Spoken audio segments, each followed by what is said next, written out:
Très heureux d'être avec vous et j'espère vous avec moi. En même temps, bienvenue à tous ceux qui viennent peut-être pour la première fois, qui nous visitent, qui sont peut-être de passage. Et comme vous le savez, nous entrons dans les fêtes d'Israël. Dans quelques jours, nous serons à Yom Teruah, Yom HaShofarim, qui a été traduit par Rosh Hashanah, le Nouvel An hébreu. Et c'est notamment ce jour que M. Macron a décidé, comme ça, il a été piqué par une mouche tsetse qui a endormi l'âme, de proclamer un État palestinien sans avoir les tenants et les aboutissants, sans avoir quoi que ce soit de concret en main. Et voilà. Et nous assistons dans l'Europe à un durcissement comme jamais depuis la Seconde Guerre mondiale, et en même temps une montée fulgurante de l'antisémitisme qui certainement va encore augmenter. Ces fêtes sont vécues par le peuple juif toujours dans l'espérance d'un temps nouveau avec le Messie. Et en même temps, un temps quand même de joie et de tristesse quand on regarde le passé. Derrière, les questions se posent quant à l'avenir, qui est très flou en ce qui concerne les nations. On voit également quelque chose qui se dessine à l'horizon progressivement avec la Russie, qui survole un peu d'autres pays. Et quelque part, ce n'est plus cacher ses intentions. Alors quand? On verra. Mais de toute façon, il y a quelque chose qui se prépare.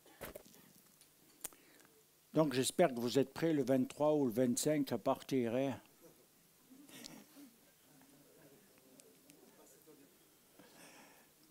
Le temps du mois d'Elul est un temps de réflexion sur soi, sur la communauté, sur son environnement, dans ses relations, et pas uniquement personnellement. C'est vrai que ça joue un rôle important, mais c'est dans un ensemble que cela s'inscrit. Et il est important pour beaucoup d'entre nous de comprendre que Elul, c'est un regard honnête sur soi, sans concession, sans excuse du mal, sans trouver quelque chose à justifier pour ne pas être, entre guillemets, sous le jugement. Vous verrez par ailleurs que dans tout ce qui se passe, beaucoup de choses vont se passer dans les nations, dans le monde, et cela va se traduire par des catastrophes de toutes sortes. Une amplification, c'est une réaction divine, mais qui accompagne ces temps que nous vivons et qui vont progressivement, de toute façon, nous amener à la fin du temps des Vlé Mashiach et nous conduire au règne de Mashiach, au règne du Messie, et que nous espérons de tout notre cœur, car il triomphera du mal. Alors, durant tout le mois d'Elul, on a fait un petit parcours sur le sens, la compréhension de la Teshuvah, qui est fondamentale à partir de ce moment et qui vont suivre les 10 jours de Teshuvot de Rosh Hashanah jusqu'au point culminant de Yom Kippour, qui sera un aboutissement et pas le moment où d'un seul coup on prend conscience de quelque chose et où tout à coup on réagit. Non, c'est l'aboutissement de quelque chose qui s'est préparé, qui s'est travaillé, qui a analysé son passé, l'année qui a été écoulée, afin de nous donner un avenir et un devenir. Mais cela suppose aussi que ça va demander le redressement, parce que le futur ne s'improvise pas comme ça. Il va corriger et il va donner la correction de ce qui aura été fait dans ces temps de Teshuvah. Alors, on a parcouru notamment les mardis, et mardi, on a eu un moment merveilleux sur Zoom. C'est bizarre que la plupart d'entre vous, membres de la Keila, vous ne soyez pas présents. Hein? Alors là, ça passe plus. À corriger, parce que je ne sais pas à quoi c'est dû, mais c'est pas cohérent, c'est pas correct. Et même par rapport au présentiel. Donc je le dis parce que nous entrons justement dans un temps où on doit revoir un peu certaines choses et comprendre le sens de son implication. Ce n'est pas des touristes membres que nous voulons, ce sont des talmidim, des disciples, mais également des membres actifs. Marchant dans la voie d'Israël, dans la voie de nos pères, et pas faire des voyages à droite et à gauche, n'est-ce pas? Hein? Les voyageurs, pas seulement sur Internet aussi. Hein? Mais je crois que c'est important de positionner quelque chose, car nous allons véritablement prendre des mesures par rapport à des demandes de membres où on aura une réunion d'information, je l'espère, vers les périodes de Sukkot, pour davantage orienter, mais répondre aux questions, mais également poser les conditions pour être membre. Et c'est important. Bon, ce n'est pas non plus un règlement, hein. Mais il y a des conditions. Quand on entre dans Israël, il y a des conditions. Et je pense que je peux remercier également toute l'équipe qui m'a accompagné tout au long de l'année, dans son soutien, dans son partage, dans son affection et dans sa compréhension de ce que nous faisons, qui construit petit à petit l'avenir. C'est très important. Et on va, je pense, en tout cas, amplifier un peu ces moments pour que ça donne encore plus d'ampleur à notre assemblée et à ce que nous faisons dans toute la diffusion qui se fait au travers de YouTube dans le monde et qui touche des personnes. Et je crois que c'est quelque chose d'important aujourd'hui d'avoir des collaborateurs fiables. Enfin, combien de temps, je ne sais pas. Théoriquement, c'est du long terme. Et on va travailler, corriger, former davantage. Et vous allez voir les programmes qui vont progressivement se mettre en place, les nouveautés aussi, les thèmes nouveaux, mais qui seront vraiment la pensée profonde d'Israël. Et je crois qu'une communauté ne peut pas marcher à trois voies. Elle doit marcher d'une seule voie dans l'unité, dans l'Echad. Et elle doit suivre. Et elle doit s'assembler. Le rassemblement en hébreu, ça veut dire être assemblé, soudé. Une communauté, c'est un cœur, une âme. Et à partir de là, la Shrina, la bracha, sera là. Parce que c'est ce qui est important. Que l'année qui vient, malgré tous les événements, la simcha, la joie, soit présente. Et si je peux dire à ce propos quelque chose, ce serait, si on n'a pas la joie et la joie du salut, c'est qu'on l'a perdu. À toi de le retrouver. Si tu l'as perdu, c'est que c'est perdu en cours de route. À cause de quoi? Et pourquoi? Et donc, c'est une réflexion dans ce chemin. Au lieu de prier à dire à Dieu à l'Éternel, à Hachem, Seigneur, redonne-moi la joie du salut. Tu crois qu'il va te la redonner comme ça? Mais non, pas du tout. C'est un travail. Quelque chose qui va redynamiser l'être intérieur, parce qu'on est dans ce temps où Dieu entend avec miséricorde nos supplications. Alors, dans la continuité de ce que nous avons entamé, je pense que comme mardi nous serons dans Rosh Hashanah et que nous ferons le Seder et que nous allons au travers de la Torah montrer comment nous passons d'une année à l'autre, mais également comment apprendre à vivre dans les voies de Dieu, dans les voies de la Torah, dans les voies d'Hachem. Et d'appliquer nos jours réellement. Il y a trop d'écart parfois, beaucoup trop. Et il faut rectifier. C'est le sens même de toutes ces fêtes. Rectifier l'âme, rectifier son âme, sa neshama, pour qu'elle retrouve sa vitalité, sa vigueur.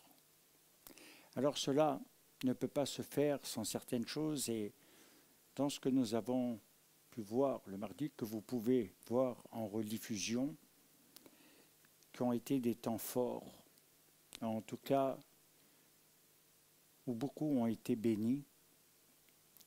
Je vous invite aussi à lire la lettre de nouvelles.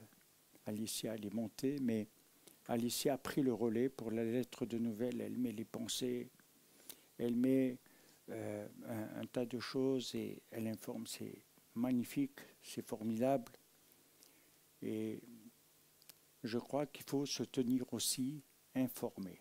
Se tenir informé par rapport à ce que la Keila et ce que nous faisons, vous puissiez garder le lien dans la communication avec l'Assemblée. Il faut garder un lien de communication. Ce n'est pas seulement venir à Shabbat, moi ça ne m'intéresse pas ça. C'est marcher dans les voies divines, avec le cœur purifié, avec une âme nouvelle, un cœur nouveau, un temps nouveau. On n'échappera pas à ce qui se passe, nous en tant que juifs, avec l'antisémitisme et autres. On verra.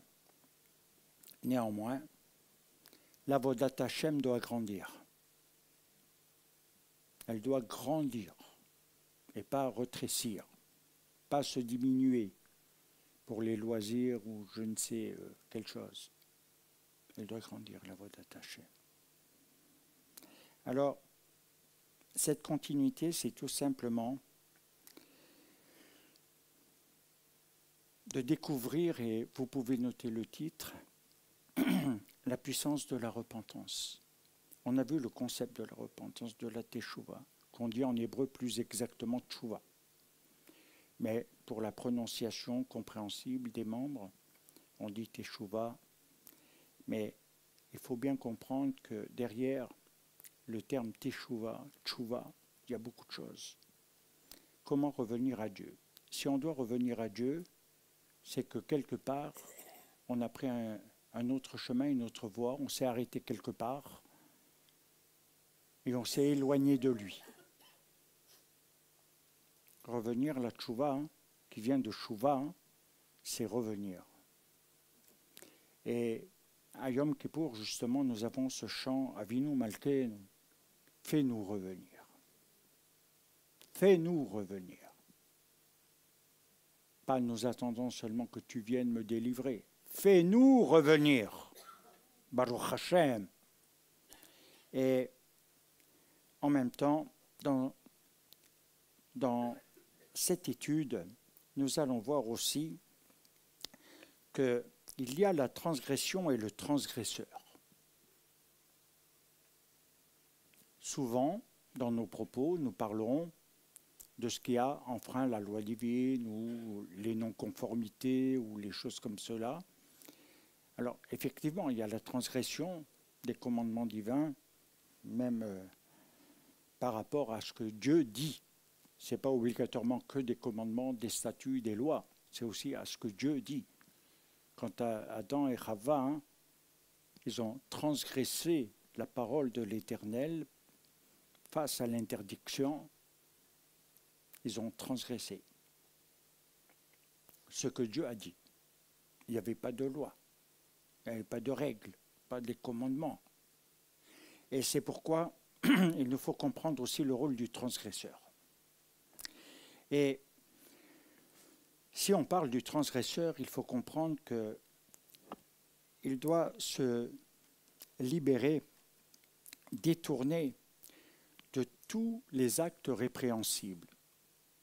Qui n'est pas répréhensible? Personne ne peut dire qu'il est parfait de chez parfait. Que même dans sa plus grande conformité, il n'est pas parfait. Et qu'il commettra de toute façon des impairs à des moments dans l'année. Alors, se détourner de tous ces actes répréhensibles, et la pensée d'Israël est claire, celle de nos sages et de nos pères, elle dit qu'en fait, c'est quelque chose qui a été sciemment commis. Et c'est quelque chose qui a été perpétré. Et c'est quelque chose où on doit comprendre qu'on a un rôle à jouer, que ce n'est pas innocent, que ce n'est pas quelqu'un d'extérieur à nous. Mais il s'agit bien de nous. En même temps, le retour, le revenir à Dieu, c'est d'entrer dans ce qui va nous conformer de manière intégrale à ses prescriptions, à ce que Dieu a dit. C'est bien beau de dire Yeshua a dit, c'est bien beau de dire Moshe a dit, David a dit, David a écrit, ah c'est beau les Télim. Mais écoutez, on n'est pas dans de l'eau de rose là. Hein, on n'est pas dans un bain de fleurs d'oranger. On est, même si j'aime beaucoup la fleur d'oranger. Ma mère, quand elle faisait gâteau, toujours la fleur d'oranger. Ah, ça c'était bon. Et vous savez, on en a encore la mémoire et le souvenir et le goût. Mais c'est important de réaliser par rapport à cela. Alors, ce que ça signifie dans cette Torah que Dieu nous a donnée, ça signifie tout simplement comment accéder à la vie, à la vraie vie. Alors, est-ce que ça suppose qu'il y a des vies fausses? Il y a des vies trompées.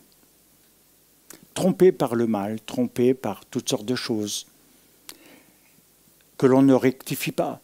Beaucoup, peut-être, ne réalisent pas que leur niveau d'orgueil naturel est très élevé et celui, spirituellement parlant, peut être encore plus élevé. Et ça, ils ne le voient pas.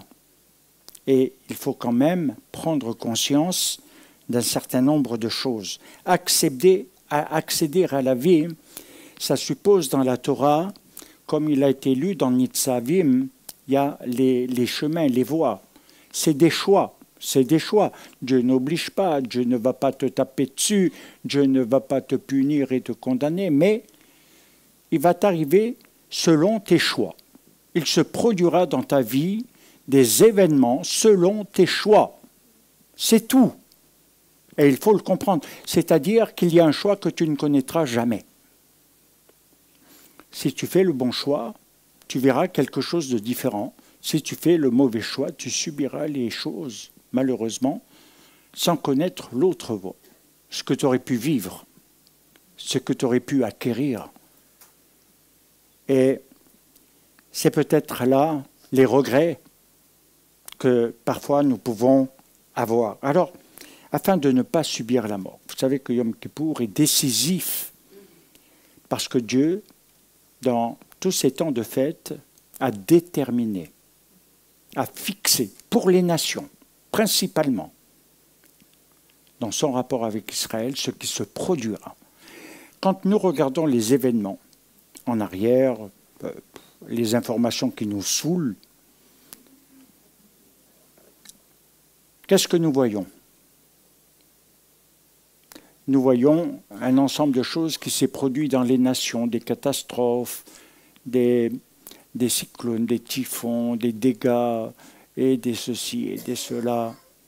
Et puis les situations économiques, alors là, la France, elle est fortiche maintenant. Et donc, tout ceci est en rapport avec quelque chose de réel, en rapport avec Dieu, même si c'est invisible. Ça paraît naturel, normal. Mais non, non, non. Dieu commence à exercer ses Yom HaShofarim. Dieu commence à exercer les jugements sur les nations. Et c'est une prise de conscience à avoir, même si ça a commencé depuis un certain temps. Je ne veux pas faire peur, mais je crois que nous allons aller au-devant de choses. Et d'ailleurs, tout le monde le dit, les météorologues, les climatologues et autres nous le disent, qu'on est dans un autre univers aujourd'hui. La planète n'est plus la même qu'il y a 100 ans. Alors, Dieu dit, dans Ézéchiel 18, 21, le prophète, « Est-ce la mort du méchant ou du coupable que je souhaite ?» déclare Dieu, le Dieu éternel. « Ne serait-il pas préférable qu'il fasse la tchouva de son comportement également, et qu'il vive ?» Alors, c'est vrai que la tchouva, elle consiste, parce qu'elle constitue un principe essentiel, indispensable à ceux qui marchent dans la Torah. Alors, si on prend dans d'autres voies, je ne sais pas dans quelle voie ils marchent, mais en ce qui nous concerne, si nous voulons comprendre et réaliser un certain nombre de choses, alors à ce moment-là, si nous adhérons à la Torah, qui n'adhère pas à la Torah? Celui qui n'adhère pas à la Torah, vous allez peut-être me trouver sévère. Parfois on me dit que je suis dur, je dis non, je suis ferme parce que dur, je ne sais pas ce que c'est. C'est vrai, quelle est la différence entre la fermeté et la dureté, mon rave? Il me faisait planer là. Et donc, très important de savoir que si quelqu'un ne veut vraiment pas adhérer à la Torah, ben, il n'a qu'à prendre et choisir un autre lieu. Il n'y a pas de problème. Il n'y a pas de problème.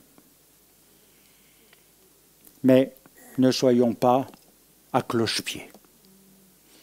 Faites un choix décisif, un vrai choix. Et vous allez comprendre pourquoi. Parce qu'il y a des brachot dans le peuple d'Israël. Il est le porteur des brachot. Ce n'est pas seulement la racine. Et en même temps, ce que tout le monde, tout croyant doit comprendre, ce n'est pas l'Église qui porte Israël dans ses racines, c'est Israël dans ses racines qui porte. C'est la racine d'Ishaoul de Tas qui te porte. Et il faut peut-être le revoir dans ce sens-là. Alors, cela nous amène à comprendre que si nous voulons vraiment marcher dans la Torah, c'est-à-dire aussi dans tout le Tanakh, dans l'enseignement des prophètes, de la Haftara et de la conformité dans ces temps où il est très difficile, ne serait-ce que de dire qu'on est juif. Il y a même des gens dans le Nord qui ont changé de nom. Pour vous dire, on en arrive aux années 30. Hein. Ils ont changé de nom, toute une famille, pour ne pas être identifiés comme juifs. Et je ne pense pas que ce soit les seuls. Cachés. On en est à nouveau à devoir cacher. Se promener dehors avec une kippa devient dangereux. Et les autres, ils peuvent se promener comme ils veulent là. Même s'il y a un effet anti-religieux qui n'est pas seulement contre le judaïsme, mais il y a beaucoup d'églises qui ont été pillées, attaquées, beaucoup de mosquées aussi. Donc il faut voir qu'il n'y a plus tellement de distinction précise. Mais voilà, j'en viens à quelque chose où nous devons réaliser que nous devons faire un choix. Ce choix doit être déterminant. Ça ne me dérange pas si vous voulez suivre d'autres voies. C'est votre choix. Je le respecte, je ne veux pas vous juger ni vous condamner, mais il faut savoir faire un choix et se décider. Je crois que c'est peut-être le plus grand problème des fois de se décider. Alors, derrière, nous devons comprendre qu'il y a des choses que nous subissons dans la vie au travers des pressions et nous succombons souvent à l'emprise du mal. Et souvent, nous voulons être délivrés de l'emprise du mal et en même temps des conséquences de cette emprise parce qu'elle nous amène à commettre des mauvaises actions et avoir des mauvais comportements, des mauvaises réactions. C'est ce qui fait que nous nous éloignons également de Dieu et puis que la saveur, le goût de la Torah, le goût des paroles divines n'a plus la même saveur en soi alors qu'elle devrait l'être. Eh bien, je crois que si nous prenons conscience réellement, avec conviction, qu'il y a des ruptures dans nos vies, dans notre marche et notre relation avec la Torah et Dieu. Nous avons des ruptures. Et il faut les réparer, ces ruptures. Et c'est pourquoi Dieu nous donne ces temps, pour que nous puissions entrer dans quelque chose où ça ne s'amplifie pas, mais où ça s'arrête et ça guérit. Parce qu'il y a un principe. Si nous marchons à nouveau dans la joie de son salut, il apporte une guérison, une délivrance de l'être. Ça guérit l'être. La tristesse rend malade, crée des autres zones de maladie. Vous prenez de la dépression au suicide et c'est toute une phase, c'est tout un tas de choses qui viennent se mettre entre. Derrière, il ne faut pas amplifier sa désobéissance. Voilà ce que finalement Moshe, dans la Torah, enseigne au peuple d'Israël, comment ne pas amplifier dans la désobéissance. Il faut se redresser. Alors, c'est vrai qu'avoir une conviction forte dans la puissance et la force de la tchouva, ça va nous amener dans quelque chose qui va nous réparer, nous améliorer et en même temps va nous éloigner du mal, mais de sa force, de sa puissance, de son autorité. Et ça va nous reconstruire réellement. Et c'est pourquoi il y a beaucoup de choses qui ont été données par Dieu, et ce n'est pas Moïse qui les a données, ont été données par Dieu dans la Torah avec plein d'actions à faire, plein de mitzvot, et dans le but d'être amélioré, d'être bon, d'être dans la chesed, dans la bonté de Dieu. C'est également quelque chose qui est bénéfique pour l'être. Aujourd'hui, vous savez, il y a beaucoup d'émissions, beaucoup de réactions de la part du corps médical sur l'alarme du problème des santé mentale. Moi, quand j'étais jeune, je n'ai jamais entendu parler de ça. Je ne connaissais pas ça, moi. Mais aujourd'hui, c'est très courant. Et on voit, malheureusement, réellement, les dégâts. Alors, la tchouva, elle doit être, selon Maïmonide, dans le Guide des égarés, où il dit que la tchouva doit être jugée et bénéfique. Et il ne faut pas y voir quelque chose qui est douloureux. Ah, la tchouva, c'est... Non. C'est quelque chose qui est bénéfique. Alors, c'est vrai que l'absence de tchouva si on essaye de la résumer sur un certain point, elle va amener l'être à être accablé par le désespoir. Il va se créer un désespoir. C'est personne qui le crée, c'est toi. Parce que derrière, tu vas être submergé par les fardeaux. L'âme va se remplir de soucis. Et le système de pensée va commencer à se modifier et à changer. Et c'est clair que c'est ce qui va amener le ralentissement, les éloignements et les mauvais choix peut-être. En même temps, c'est vrai que la Torah, elle constitue et garantit l'existence. En écoutant la voix de Dieu, dans ce que Dieu dit, et non en discutant ce que Dieu dit, non en raisonnant ce que Dieu dit, mais en obéissant à ce que Dieu dit. Ce qui est très différent. Eh bien, ça va nous amener à quelque chose qui va construire l'être et l'existence. Alors, année après année, comme un enfant, un bébé, quand il va naître, il se construit en fonction de certains paramètres. Et à un moment donné, quand il arrive à l'âge de 40, 50 ans, ben, il est devenu ce qu'il a mis dans sa vie. Quel que soit ce qu'il pense être. Il s'est construit ou il s'est déconstruit. D'autres ont abrégé leur vie. On ne sait pas exactement. Et c'est pourquoi, année après année, à chaque Elul, chaque Yom Kippour, chaque fête de Sukkot, c'est le temps de reconstruire, de bâtir. Alors en même temps,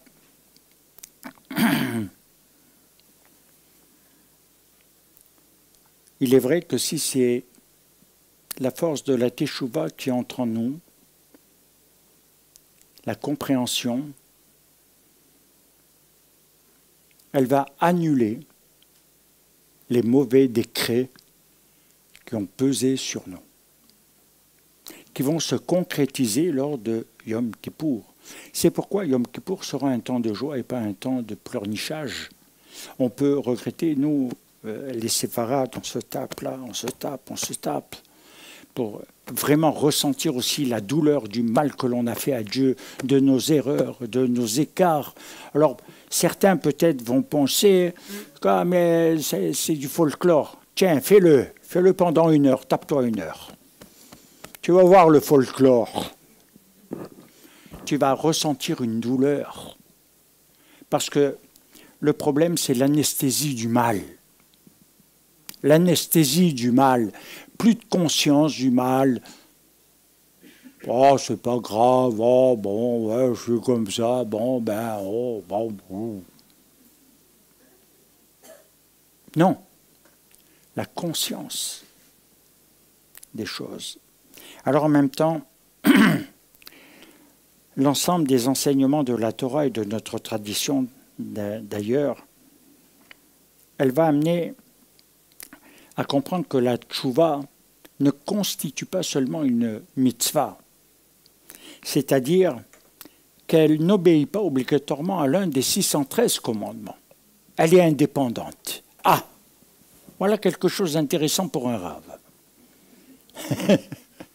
Parce que c'est beaucoup plus facile de dire, ah, voilà, il y a un commandement, tiens, allez, on va lire, on va faire. Là, ce n'est pas un commandement. C'est ça qui est étonnant. C'est que la tchouva est indépendante des 613 commandements. Et c'est pourquoi elle devient un vecteur qui établit un lien entre l'individu et Dieu.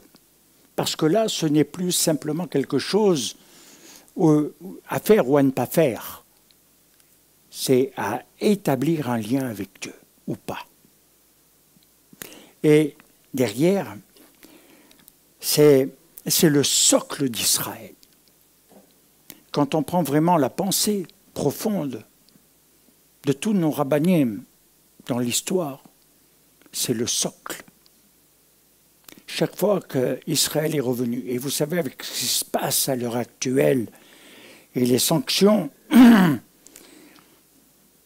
je crois que le Kotel n'a jamais été aussi rempli. Magnifique. Tu m'avais envoyé, je crois, d'ailleurs, quelque chose. J'ai jamais vu le Kotel aussi rempli d'hommes, d'enfants, même les femmes, prier, être là rassemblés pour que Dieu intervienne, mais aussi pour revenir à Dieu. Et ils se préparent. Ils savent, et je crois que tous les rabbins savent, que nous allons vivre des temps et des moments durs, mais qu'après viendra la Géoula, la délivrance finale. Mais il faut le passer, le tunnel. Il faut le passer. Et je crois que c'est... Voilà.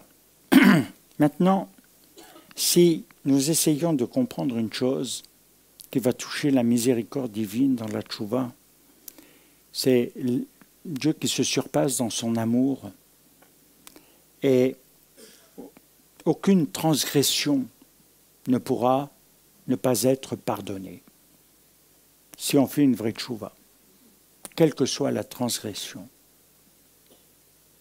Dieu peut se surpasser dans ses temps pour amener son pardon divin.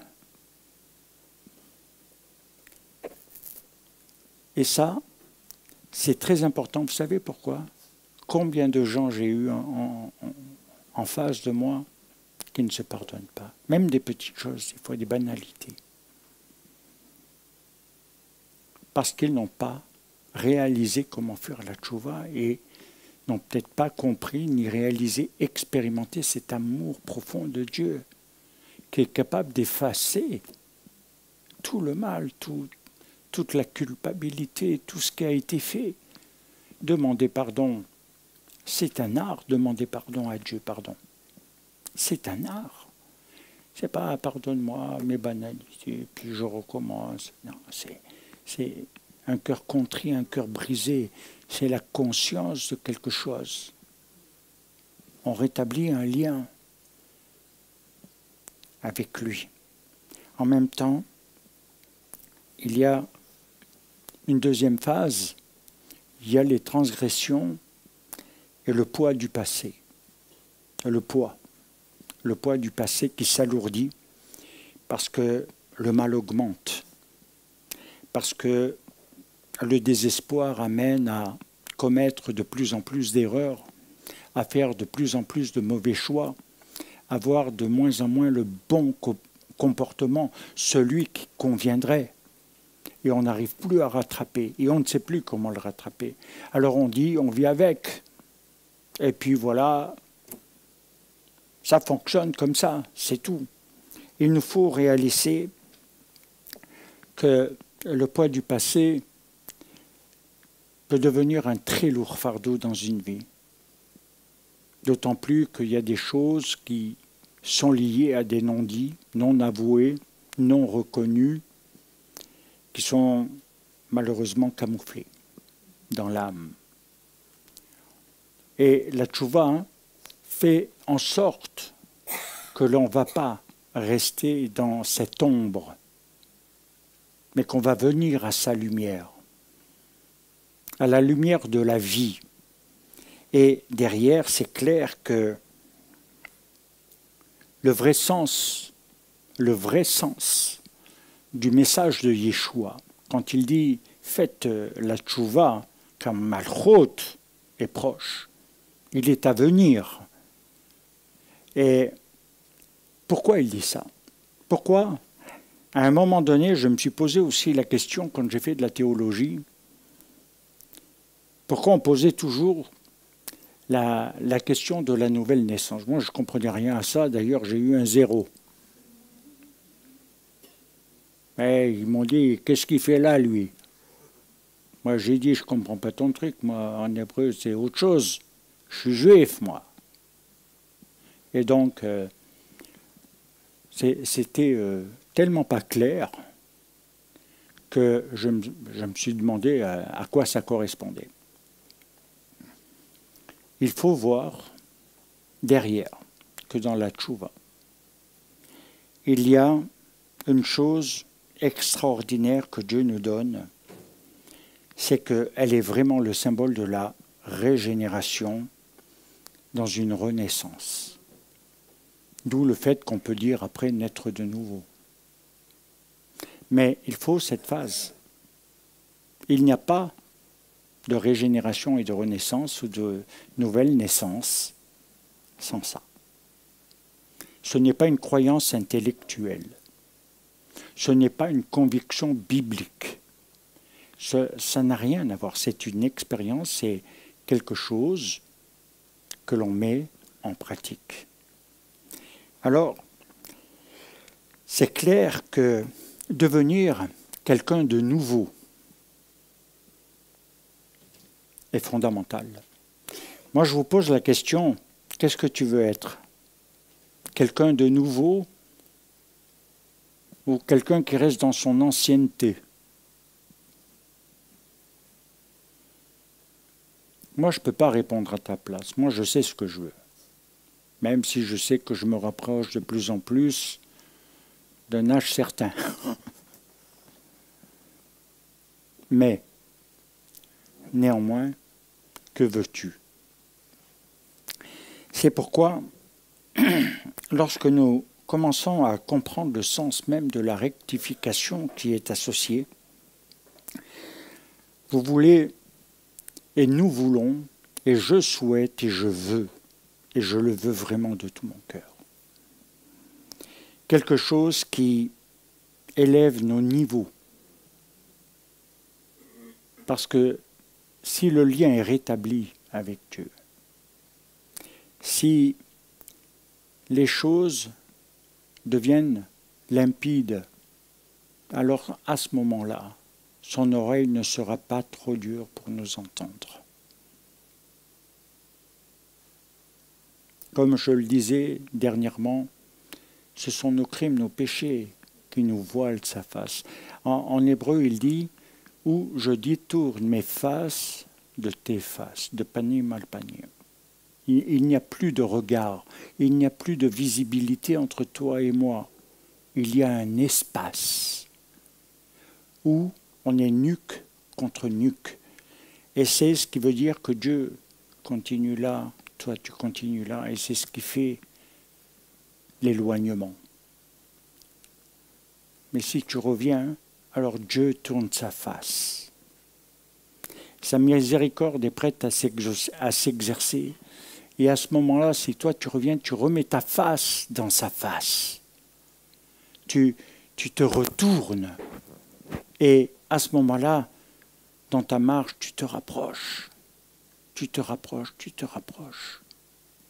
Et sa lumière devient de plus en plus merveilleuse. Alors pourquoi toutes ces choses, nous devons comprendre que nous voulons élever nos niveaux. Moi je dis aujourd'hui, Dieu est bon parce qu'il a beaucoup exaucé de nos prières.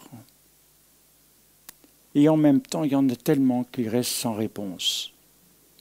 Il y en a tellement qui n'ont pas d'aboutissement. Il y en a tellement qui restent dans les oubliettes. Alors après, tout dépend comment on prie aussi. Mais il y a une vérité. Il y a une vérité derrière. Et c'est pourquoi c'est important de réaliser qu'on doit s'élever dans un niveau supérieur. Mais on ne peut pas l'acquérir. Même si on est dans la conformité, il nous manquera un élément essentiel. Et je crois que c'est très important parce que derrière,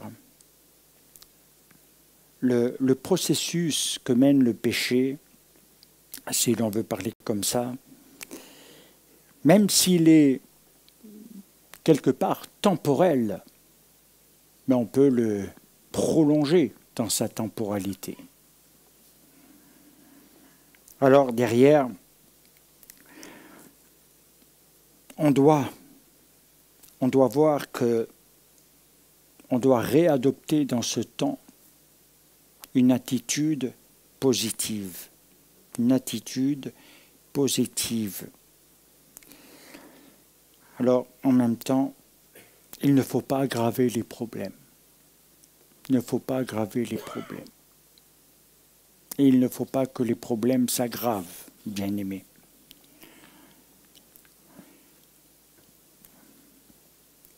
Si on prend dans le Zohar une réflexion où il nous est dit les Baalei Teshuvot font preuve d'un mérite considérable, car en un laps de temps infime, il s'approche du Saint, béni soit-il, Akadosh Baruch Hu, avec une intensité supérieure à celle que déploient les justes parfaits durant de nombreuses années. Et c'est d'une profondeur, si on entre dans la pensée qui est développée ici.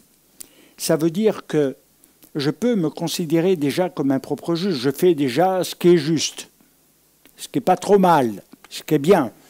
Et je vais dire, je m'en contente. Et puis il y a quelque chose qui nous amène réellement beaucoup plus loin. Parce que Dieu nous dit, voilà, ça c'est le niveau que tout le monde peut atteindre, que tout le monde peut avoir, même en étant plus assidu, en faisant beaucoup de choses, dans la conformité. Mais il dit, cela, c'est déjà magnifique. Être un tzaddik, c'est déjà un bon niveau. C'est déjà quelque chose de bien, parce que c'est injuste devant l'Éternel. Mais là, le Zohar, il nous dit quelque chose d'intéressant, parce que même le plus juste des justes, le plus conforme des conformes, il doit être supérieur. Et quand tu vas pouvoir être supérieur dans l'année? Dans ces moments que nous vivons.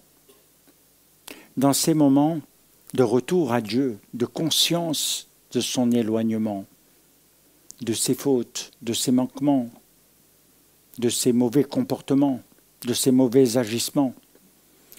Il est vrai qu'il est plus facile pour certaines personnes, par exemple, de demander pardon que d'autres. Il y a d'autres, alors c'est un blocage psychologique intense. Et puis, il y a ceux, je ne sais pas si vous avez remarqué, qui s'excusent pour tout et pour rien. Moi, ça m'énervait dans le passé, là, il y en avait un, tout le temps, je te demande pardon parce que, ouais, je te demande, quand tu m'as fait ça quelquefois, je lui dis, écoute, tu me le dis une fois, c'est valable pour toute l'année. Hein. Il me cassait les bonbons, lui. Et vous avez des gens comme ça, et on ne comprend pas parce qu'il n'y a pas de sincérité en plus. Je ne sais pas comment ils pensent profondément, mais il n'y a pas de sincérité, il n'y a pas de vérité. Alors, oui, ils viennent te le dire, des fois ça te fait plus de mal que de bien ce qu'ils disent, parce qu'ils appuient sur quoi, hein. Et derrière, ça ne répare rien, ça n'arrange rien, ça ne rétablit rien. D'où les éléments fondamentaux de la sincérité, de ce vouloir profond. Alors, lorsqu'on entre dans cette pensée qui nous est donnée d'être supérieur, c'est que la tchouva n'est pas assujettie à un ordre, encore une fois. Pas du tout. C'est quelque chose qui vient de soi, de son âme, de son être, de son intérieur. C'est également quelque chose qui nous a fait prendre conscience que nous devons faire un volte-face, nous arrêter, méditer sur sa vie, réfléchir. Couper la routine des mauvaises choses. C'est pourquoi il y en a beaucoup qui prennent du temps, des années sabbatiques, ou qui partent, ou qui changent de vie, parce que quelque chose s'est produit aussi. Et c'est vrai que ça a son bénéfice, parce que qui réfléchit beaucoup sur sa vie On pleure beaucoup sur sa vie, mais est-ce qu'on réfléchit vraiment à sa vie? Est-ce qu'on médite sa vie? Est-ce qu'on a ce réflexe? Alors il faut savoir aussi prendre du temps durant l'année aussi pour ne pas laisser se réinstaller la mauvaise routine, ces mauvaises choses qui sont comme le pharaon, qui veulent nous rattraper et nous dominer ou nous remettre sous sa coupole. Mais comprendre qu'il a ouvert la mer Rouge et qu'il a séparé le passé de l'esclavage et en être définitivement libéré pour entrer dans le pays des promesses, même si Israël a tourné en rond, on peut dire, pendant 40 ans. C'est dire que c'est dur. C'est pas toujours évident. Le Talmud, il énonce quelque chose en disant que lorsqu'un homme engage une femme comme fiancée, il lui donne cette condition expresse qu'il soit un tzaddik, un homme vertueux. Un homme vertueux, c'est-à-dire sans mal, sans péché, sans défaut, sans quelque chose qui va se produire dans le futur, sans déjà quelque chose qui va anticiper un écart. Et c'est vrai que c'est très important de comprendre derrière que le Talmud nous amène à comprendre que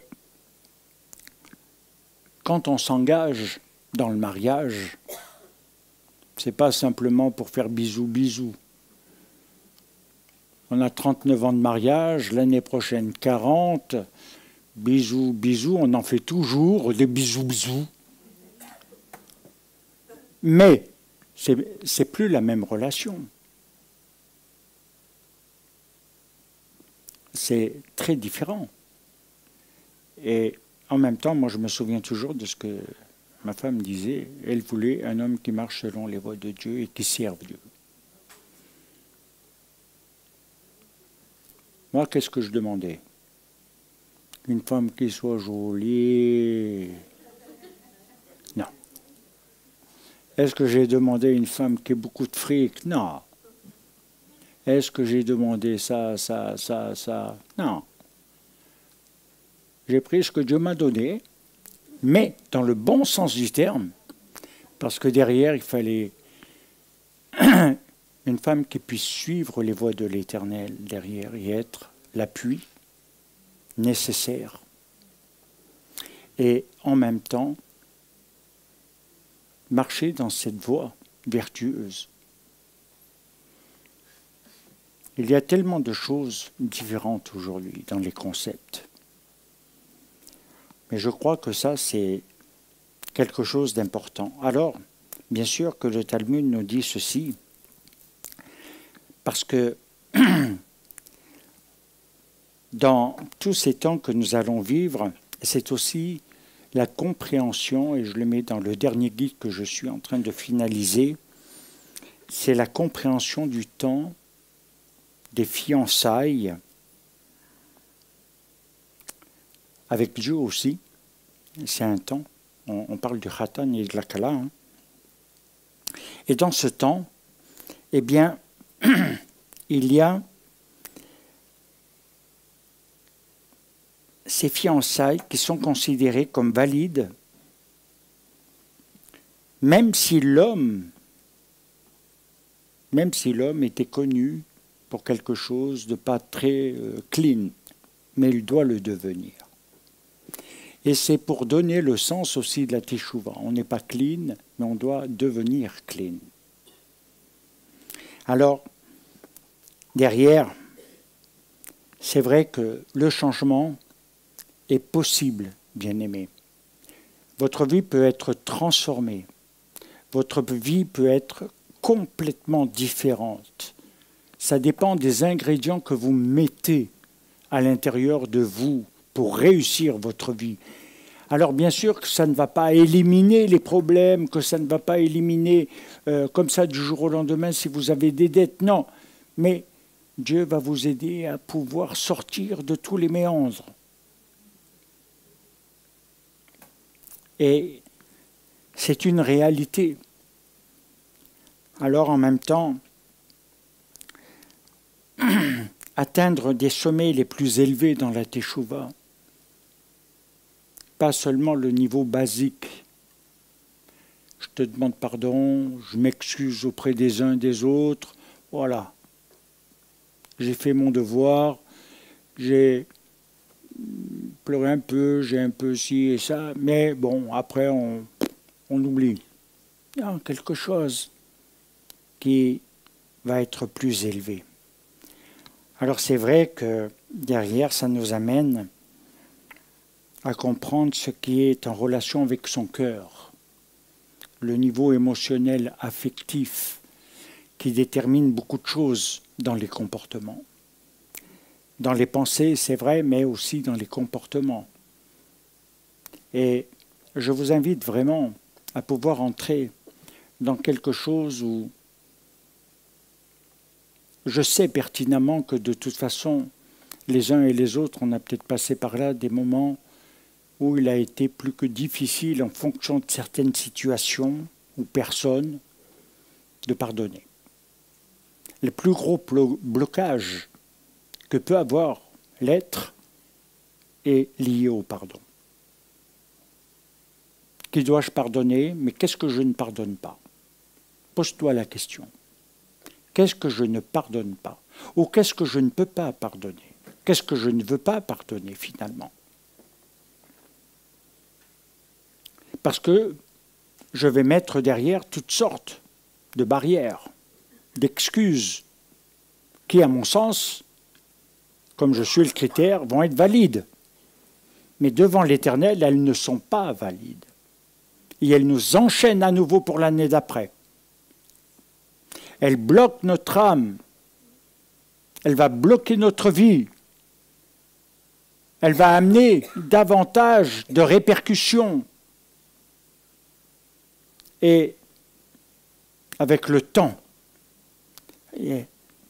ça s'amplifie tellement que ça va se transformer en maladie mentale, en déprime, en ceci, en cela, et même des maladies. Même des maladies. On n'est pas conscient obligatoirement sur le moment. On n'en est pas conscient.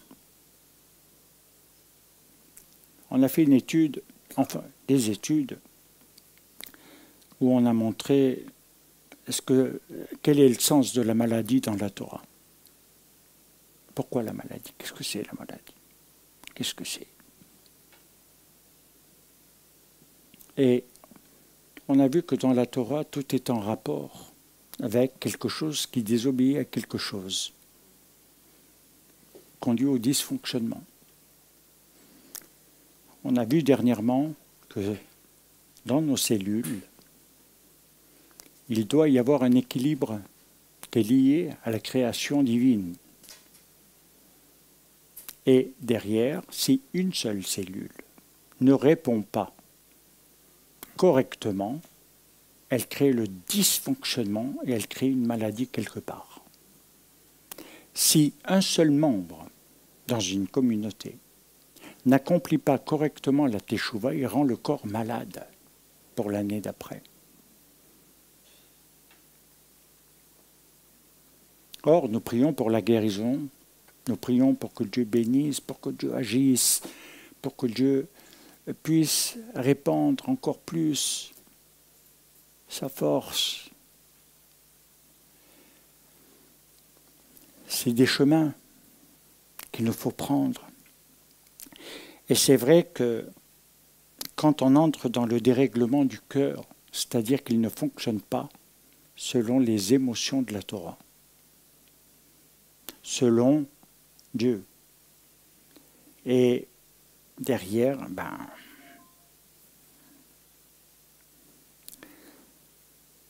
ça va amener le dérèglement mental. La pensée va se dérégler. Vous savez, c'est un enchaînement. Un enchaînement. Un enchaînement. Alors la puissance considérable de la Teshuvah, elle nous dit clairement dans tout ce que nous pouvons prendre, finalement, de quelle manière est-il possible d'abolir le passé? Et je dis bien abolir, l'effacer totalement, c'est-à-dire une mémoire lavée, purifiée, qui n'a plus la conscience de tout ce qui a été, et dont l'action n'agit plus en soi dans le mal, ou qui appuie sur le mal qui est en nous. Alors bien sûr, la question qui se pose, comment abolir le passé, ça signifie dans la pensée d'Israël comment mon présent, mon maintenant doit se modifier. Comment puis-je le modifier afin de modeler l'avenir, lui créer des nouveaux jours, des temps nouveaux. J'en ai connu qui n'avaient jamais connu la joie, qui portaient des culpabilités pas possibles. Et c'est vrai que, on va dire quand même par le cheminement, ces personnes d'un seul coup vivaient des choses très différentes, nouvelles. Des gens qui n'avaient jamais de joie devenaient joyeuses. Mais parce qu'il s'est passé quelque chose. Alors, modeler, construire son avenir, c'est être dans un devenir.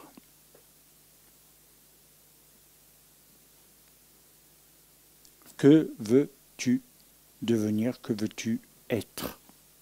C'est la vraie question qui va se poser. Derrière, c'est vrai que je dois conclure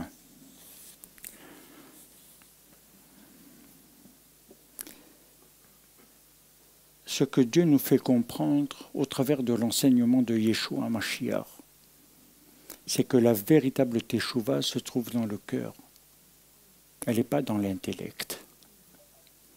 Vous voyez la différence? Et c'est vrai que comprendre le fonctionnement du cœur, comprendre le fonctionnement de ses émotions, de ses sensibilités, de ses réactions, de ses blocages, ce n'est pas obligatoirement une chose simple. Certains vont consulter des psychanalystes, des psychiatres, des psychologues. Alors, ce n'est pas interdit, c'est bien, il faut parfois avoir quelqu'un qui ait un regard sur nous et qui n'est pas notre regard. Alors, il faut tomber sur le bon. Parce qu'il y en a... Alors, en même temps, c'est incroyable dans nos fonctionnements, la manière dont nous pouvons parcourir des années en arrière. Vous pouvez remonter jusqu'à quel âge? Alors certains, ça va être 3 ans, 5 ans, 2 ans, selon les mémoires. Mais tu peux remonter le temps, mais pas le futur. Tu ne peux pas remonter le futur. Tu ne peux pas voir. Alors tu peux faire des projets. Tu peux y mettre des espoirs, des désirs, des résolutions. Tu peux mettre tout plein de choses, mais ils ne sont pas sûrs d'aboutir. Seul Dieu peut te montrer ce chemin de l'avenir, ce que tu peux être en marchant dans ses voies, et être accompagné de sa bracha, sa bénédiction. C'est ça la différence. Être rempli. C'était ma tfila depuis tout à l'heure, pendant l'office Torah, d'entrer dans cette perspective. Assainir son esprit, c'est le purifier. Alors, je crois que derrière, je conclus en disant que ça nous recrée l'équilibre et l'harmonie. L'équilibre et l'harmonie de l'être. Beaucoup peuvent payer des fortunes pour faire des stages de bien-être. Il y a beaucoup d'arnaques. Il y en a qui dépensent des fortunes, qui voyagent je ne sais où pour essayer de trouver de la quiétude. Voilà. Mais ce sont des passages. Or, nous, on veut être dans la permanence de sa présence, de sa gloire. Et que l'Éternel puisse vous remplir, vous bénir. J'espère ne pas avoir été trop dur, mais c'est un temps où nous devons réfléchir et pas être consolés. Et je souhaite de tout mon cœur que même notre Kéhila, notre assemblée se construise réellement et en même temps qu'on puisse vraiment marcher dans ce que Dieu nous a donné au travers de la Torah. Et pas toujours ce mélanger, déstabilisant aujourd'hui, mais quelque chose qui rassemble, qui assemble, qui unit. Et à ce moment-là, nos prières seront entendues. Rapprochons-nous de Dieu dans ces temps. Dans ces jours qui viennent, Rosh Hashanah va nous introduire dans les 10 jours de Teshuvot. Je ne sais pas si ce sera possible de faire quelque chose, mais en tout cas, une chose est certaine, vivez-le. Vivez-le. Prenez du temps, même si c'est une demi-heure, mais prenez un temps chaque jour d'arrêt total de tout. Que l'Éternel vous bénisse. Shabbat Shalom, Toda Rabba. Nous verrons une plus grande profondeur